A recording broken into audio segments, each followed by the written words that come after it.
Di sebalik keharmonian yang dikecapi Malaysia, masih banyak negara yang masih belum mengenal aman meskipun kemerdekaan sudah digenggam.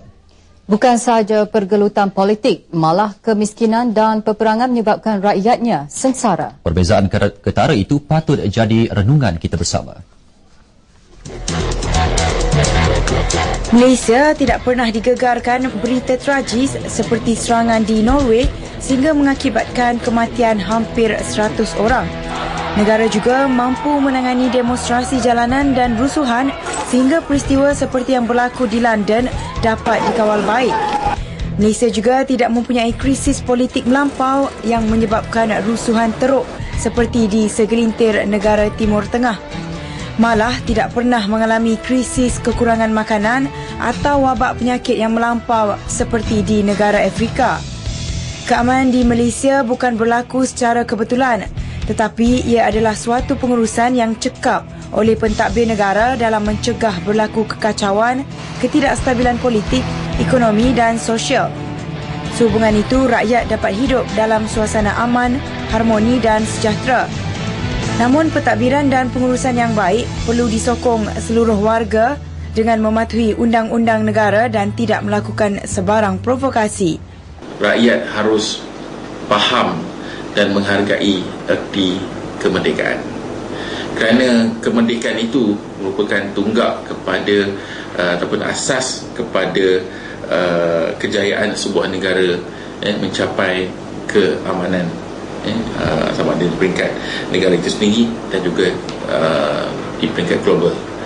Dan yang paling penting sekali ialah masyarakat sekarang dan juga masyarakat yang akan datang faham tentang aspirasi negara kita.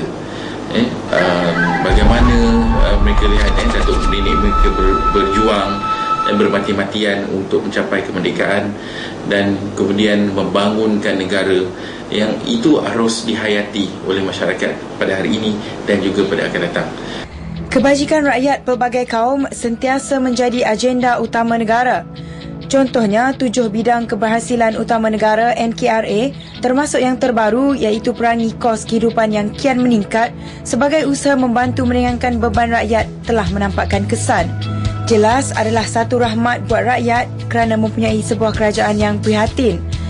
Hasil amalan bersikap adil dan komitmen tinggi terhadap keperluan rakyat, negara selamat daripada gejala politik dan perkauman melampau. Malaysia sebuah negara yang aman, sebuah negara yang selamat untuk diduduki. Tapi untuk certain perkara yang macam mungkin dari segi mentaliti tu kita perlu perbaiki lagi lah. Kita cakap kita merdeka, memang kita nampak environment kita aman, kita damai, kita bebas. Tapi kadang-kadang mentaliti kita masih lagi terkongkong dengan unsur-unsur luar. Dari segi keamanan kita dah capai apa yang kita nak, tapi masih ada pelbagai benda yang kita perlu perbaiki lagi lah. Seperti masalah dari segi politik dengan sosial. Macam kita sebagai rakyat, kita menganggap ahli politik sebagai medium untuk kita antara pentadbiran negara dengan rakyat Malaysia. So kita sebagai student, kita tak nak benda ni mengganggu kita. So itulah saya mengharapkan masalah-masalah kecil macam ni dapat diselesaikan. Keamanan di negara ini dah cukup stabil, tapi ada sedikit masalah yang mengganggu kestabilan ini.